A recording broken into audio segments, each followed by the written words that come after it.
Cinema stars, celebrities వాళ్ళకేంటి అనుకుంటారు. కానీ కొరియన్ యాక్టర్స్, చైనీస్ యాక్టర్స్ విషయంలో అలా అనిపించదు.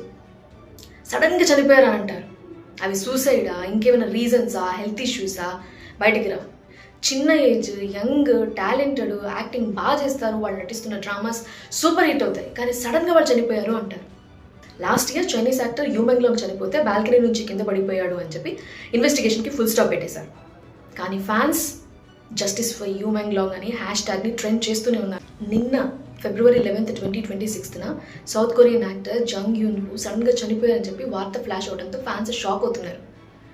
వెల్కమ్ టు వైకేకే డ్రామాతో ఆయన చాలా పాపులర్. 39 సంవత్సరాలు ఆయనకి. రీజన్స్ ఏంటి, చనిపోవడానికి కారణాలు ఏంటి, ఫ్యామిలీ మెంబర్స్ కూడా అనుమానాలు వ్యక్తం చేయట్లేదు, బయటికి రావట్లే. అయితే ఆయన చనిపోయి ఒక్కరోజు ముందు ఇన్స్టాగ్రామ్లో ఒక పోస్ట్ పెట్టారు, మిస్సింగ్ జెలసీ సారీ అని.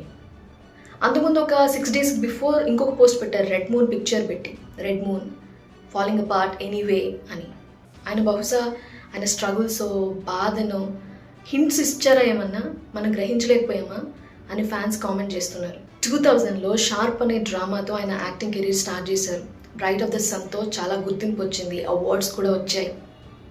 లాస్ట్ ఆయన యాక్ట్ చేసిన డ్రామా మెమరీ 2021లో. యాక్చువల్లీ ఆయన సీరియస్ బాస్కెట్బాల్ ప్లేయర్, కానీ ఒక ఇంజరీ కారణంగా యాక్టింగ్ కెరీర్లోకి వచ్చానని తన పాస్ట్ ఇంటర్వ్యూలో చెప్పారు. ఇలాంటి ట్రాజిక్ ఎండ్స్ ఎందుకు చూడాల్సి వస్తుంది, యంగ్ అండ్ ప్రామిసింగ్ యాక్టర్స్ ఎందుకు చనిపోతున్నారు అని ఫ్యాన్స్ బాధపడుతున్నారు. ఎనీవే రెస్ట్ ఇన్ పీస్ అని చెప్పి కామెంట్స్ పెడుతున్నారు.